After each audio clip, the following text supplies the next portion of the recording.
Hi, Aaron. How's it going? Great, man. I'm stupendous. How are you? It's been a minute. Yeah, it has. I'm doing great. So you make music under the moniker Till Now, is that right? That's exactly right.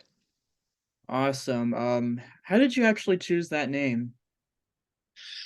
Honestly, I was like, I've always been a fan of like phrases or like two syllable type words and stuff. So I wanted something that like sounded like a phrase and was kind of like a play on words because, it's kind of off of like the phrase until now, but I just kind of shortened it and just put till now. And I don't know, of all the ones that I tried, till now was the one that seemed to stick.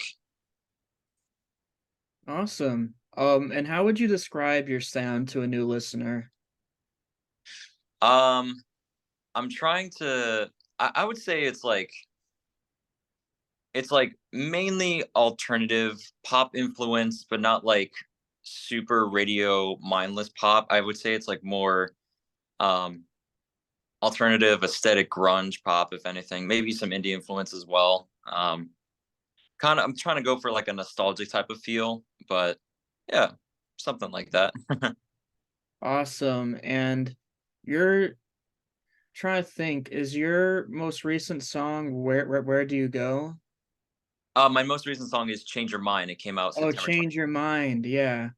Sorry. But yeah, what was kind of the writing process behind that like?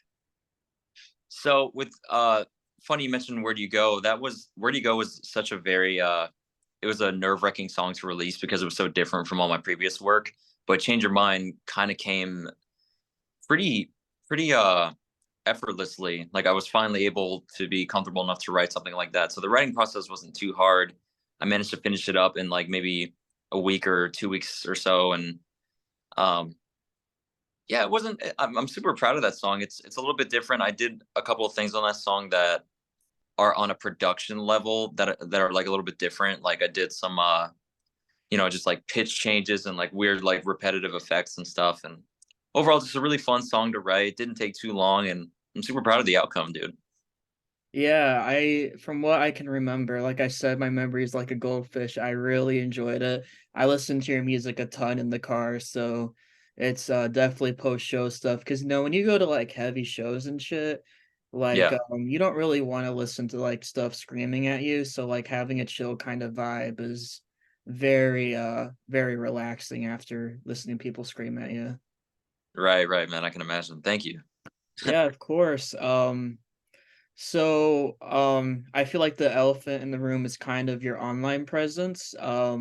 You've definitely gone viral a little bit on Instagram and TikTok. How did you kind of get started doing all that? Yeah, I can't believe it, dude. It's been like a year since like I started noticing growth on the online. It was like a year ago. I did like the Midwest emo videos, which were long. It was a trend long before I hopped on it, but I wanted to give my own little spin on scenes that I haven't done yet, and I'm super like kind of overwhelmed and surprised at the response to those. Because like with all those videos came all the follows and like the generosity of the people watching and all the comments and stuff, and um, yeah, and then I did a couple more of those for like the following months, and then I started doing like how-to videos and like um I've been trying to focus more on like trying to build the Till Now brand a little bit and like showcasing what the original music is about. Um and with all of the follows came some like diehard fans, which is super freaking awesome. I'm so grateful for that. Um but yeah, it's been a wild ride, man, because you never know. Like I've just been kind of throwing globs of goop at a wall and just kind of seeing what sticks. And sometimes it's an Arctic Monkeys video, sometimes it's a Midwest emo parody video or just a how-to video. But either way, it's just super fun. It never gets old. The response. Yeah, I heard you kind of look like somebody. Who was that again? I'm not sure. I think it was like Brendan Wentz of like My Chemical Brides or something like that. I thought it was Leo from Crown of the Empire. Dude, yeah. But definitely when like my swoop is like right here, I could definitely see Andy Leo. That was the first, so thank you for that. But man, the Pete Wentz thing, man, I'll, at least once every day. Yeah, that has to be exhausting, but yeah, it is really cool to see you pop off. I mean, I don't feel like the internet fame has gone to your head like I've seen it some people. Like you're a pretty nice dude and stuff, and you still, play your shows and you don't just act too good for the scene, and that's really cool to see. Oh, thank you, man. Yeah, I felt like I can't really resonate well with people who are very I want to say like in over their head, like like they're doing relatively well for where they are and then they just think that's it. I think it's just really cool that like the amount of people that have enjoyed what I've been putting out on TikTok and Instagram. Either way, I'm still doing the same thing that I've been doing forever. It's just I have all these people watching now, which is super cool and I'm glad they're a part of it. And yeah, I've always swore to like never let that shit change me and just try to be as like receptive as possible because like they don't owe me shit at the end of the day. They're like if they want to be a part of watching what I'm doing and supporting it, then I feel like I owe everything to them to like not be a dickhead. Yeah, yeah, that's completely true. So you released a cover kind of I'm Just Ken. What was the idea behind that? It kind of popped off a little bit for you. Yeah, dude. So yeah, I saw the Barbie movie. I thought it was phenomenal. I thought it was a really good movie. But like, Sabrina and I like she put me onto Meatloaf a bunch and I'm Just Ken kind of gave me like that 80s hair rock type of vibe. So naturally we were just kind of jamming that on the way home for the next couple of days. And I don't know, one day I was sleeping and I just heard like, yo, what if like Arctic Monkeys did Barbie Girl? So that was the first idea. And then someone on TikTok was like, dude, you should do I'm Just Ken in Arctic Monkey style. And I was like, what have I got to lose? Let me just try it. Because at first I did like 30 seconds of it. It was just like the main chorus of the last chorus of the song. And then someone was like, yo, you should do like the full version and put it out. And I'm like, I don't know, because it's like kind of a deflect from what I'm going for. But I mean, at the same time, I don't know. I guess at the end of the day, I couldn't resist, and I was like, all right, let's just throw it out there and see what happens. And yeah, so far so good. It was definitely unexpected, man. Yeah, I mean, there's really nothing wrong with just seeing what sticks. Like, I Prevail released that Blank Space cover, and Oh, like they became ultra famous overnight. So you can't really hate the grind or whatever.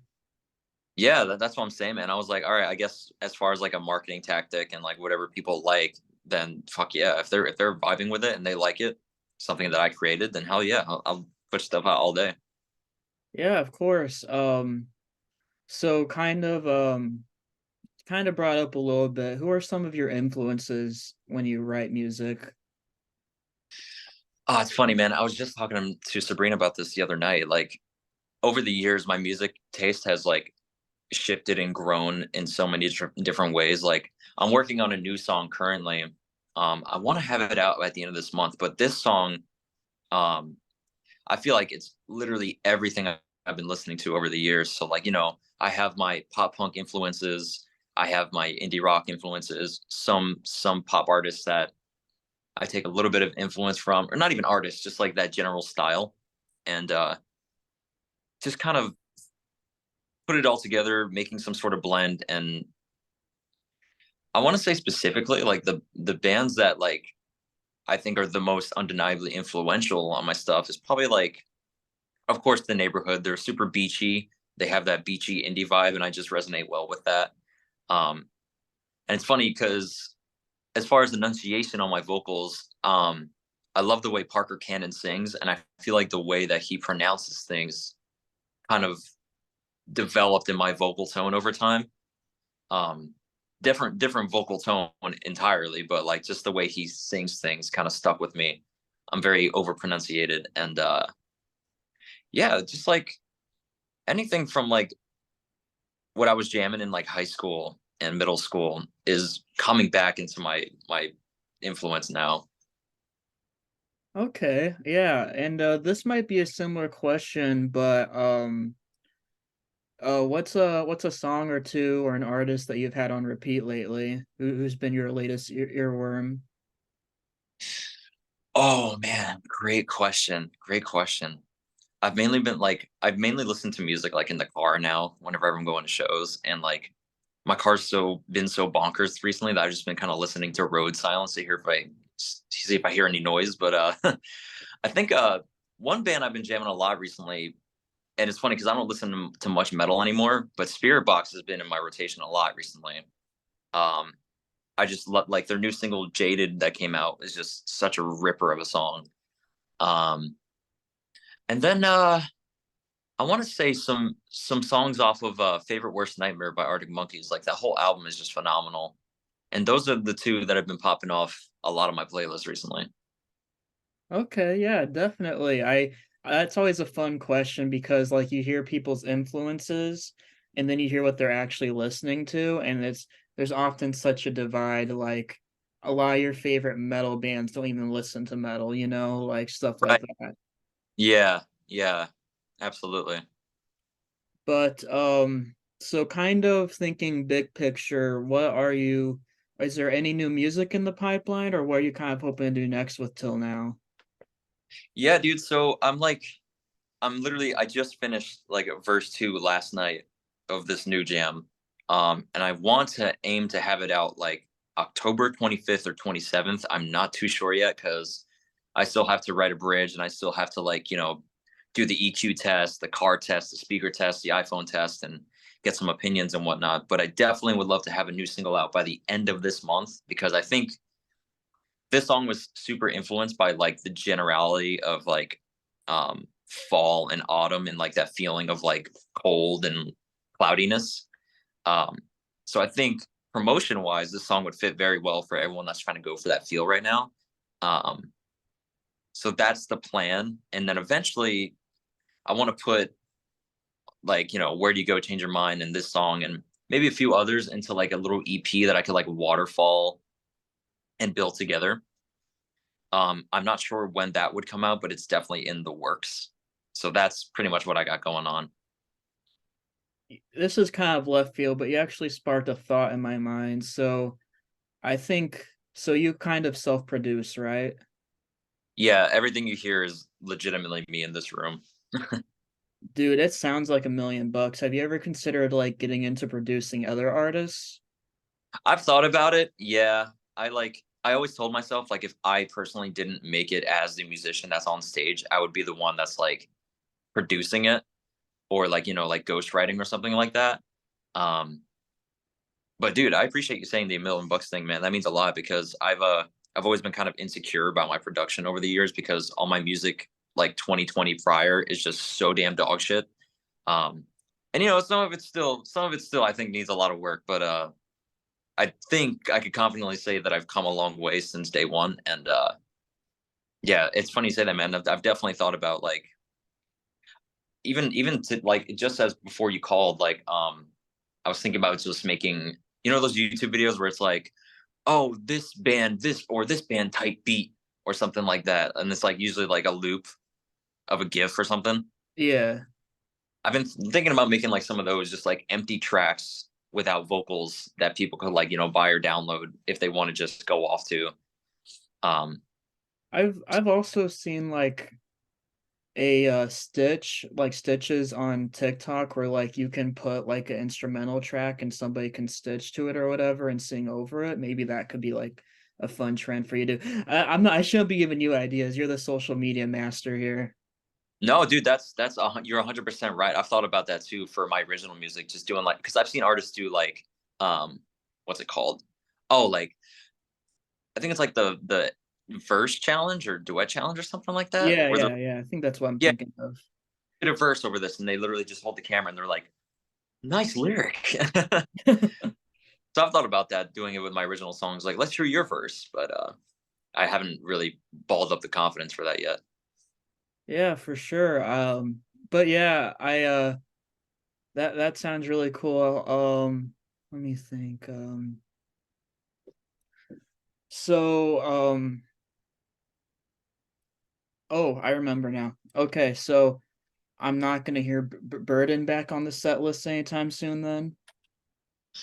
Oh man, yeah, like Well, I didn't think anyone would bat an eye about that because, like obviously with the stuff I'm releasing now to like Burden is such a change. And, from like a label's perspective or someone that's super high up in the music industry and they see the I like to call my discography like ADHD chord because like I'll hear one thing and I'll be like, oh, I want to make music like that now. Let's focus on that. And I'll hear something else that interests me and I'll forget about project one and go to that. And yeah, that was just me trying to like clean things up a little bit and have like a steady sound, things that are like change your mind, where do you go, and so on and so forth.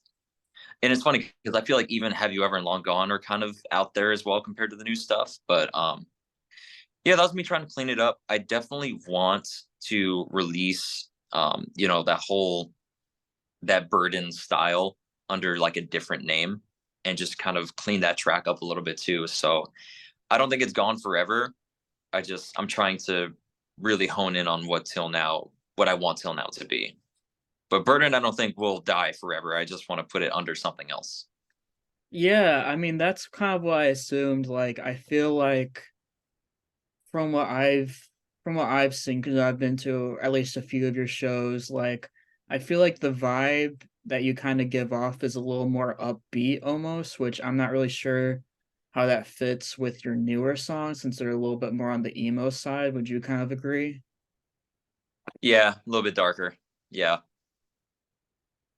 But yeah, I mean, I just like giving different artists shit. Like I'm like Discord Theory, if you've heard of them, they stopped playing like Bad Guy or Breaking the Wheel or something, Oh, and now I just give that them crap over first it. song I heard, it was the cover. It was freaking gnarly. Yeah, for sure. So kind of getting back into big picture, I think you've mentioned before, is your plan to move out to LA at some point? Yeah, I think we'll probably be out there in January, hopefully. If things pan out correctly and things of that nature, because that's like usually the best time to move around there. Yeah, I'm aiming for like early winter. But you're gonna come back so I can take pictures of you, right? Oh, of course. Absolutely. No question. Yeah, for sure, dude. So kind of what's kind of your dream with Till Now? Like if you could kind of choose where you'd end up in like 5 years, where would you want to see Till Now as? Um, in a delusional aspect, I would love to see like, Till Now playing some like 25K caps and whatnot and touring with some of my faves. Um, yeah, I told myself like if I'm not like on a Lana Del Rey weekend type of success in 5 years, then maybe I'll start producing. But that's where I'm headed with that. Like I want to when you say big picture, I literally have such a big picture in my mind. But at the same time,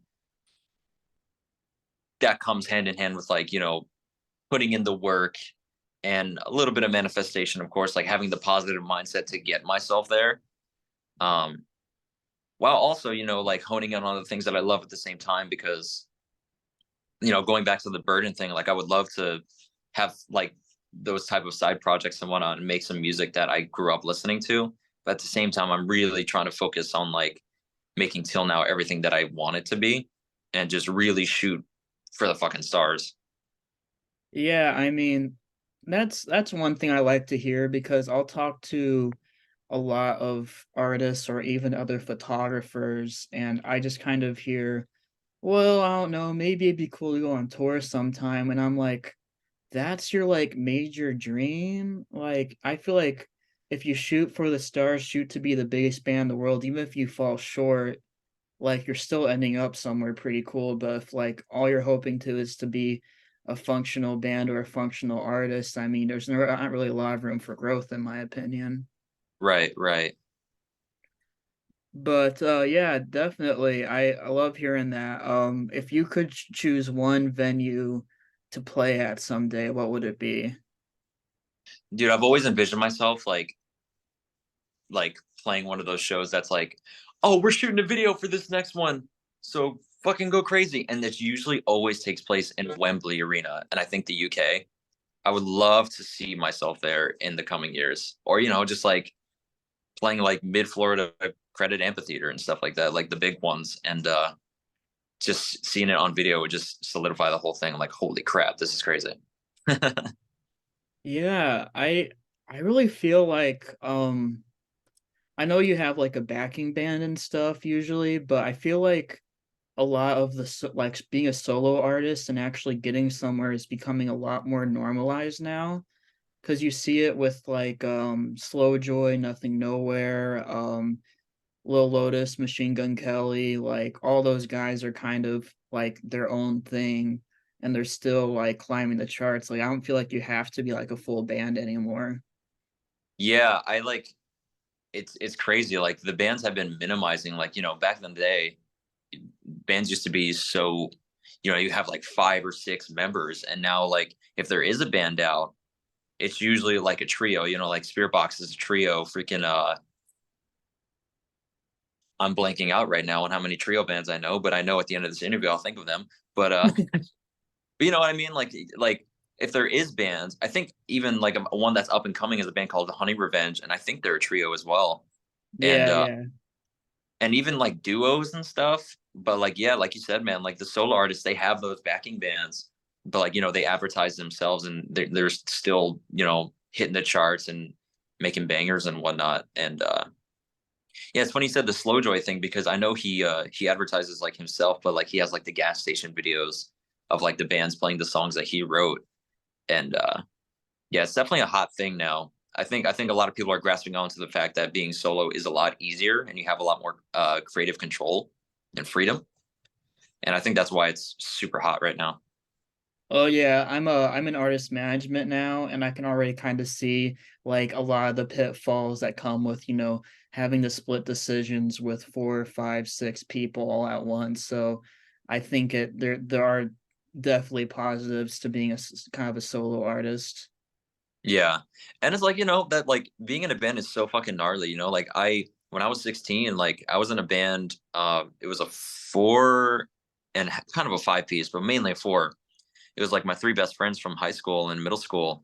And that was the freaking dream. Like we were like, dude, we're just gonna hop on a tour bus together and see the world together.